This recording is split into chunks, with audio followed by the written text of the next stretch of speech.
Praise the Lord. மீட்பெரும் இரட்சகருமாகிய இயேசு கிறிஸ்துவின் இனிய நாமத்தில் உங்கள் அனைவருக்கும் என் அன்பார்ந்த வாழ்த்துக்கள்.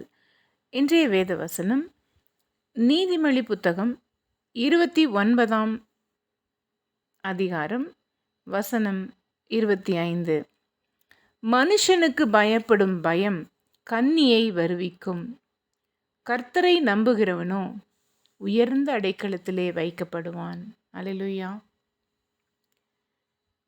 But he who puts his trust in the Lord will be kept safe. Amen. மனுஷனுக்கு பயப்படும் பயம் கண்ணியை வருவிக்கும்.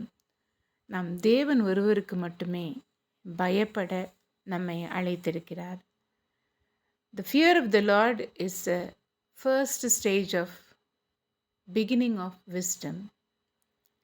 கர்த்தரை நம்புகிறவனோ உயர்ந்த அடைக்கலத்திலே வைக்கப்படுவான். நாம் உயர்ந்த இடத்தில் வைக்க நாம் அவரை நம்புவோமானால், நாம் யாரிடமும் பயப்படாமல் நாம் அவருடைய பாதத்திலே தங்கி நம்முடைய மேன்மையை அவர் மூலமாக பெற்றுக்கொள்ள முடியும். அவரே நம் அடைக்கலமாய் இருப்பதினால், அவரே நம் நம்பிக்கையாய் இருப்பதினால், அவர் மேல் நம் நம்பிக்கையை வைத்து ஒரு பெரிய உயர்ந்த அடைக்கலத்திலே இருக்க, அவரோடு கூட ஒன்றித்து வாழ நாம் செயல்படுவோமா? God bless you.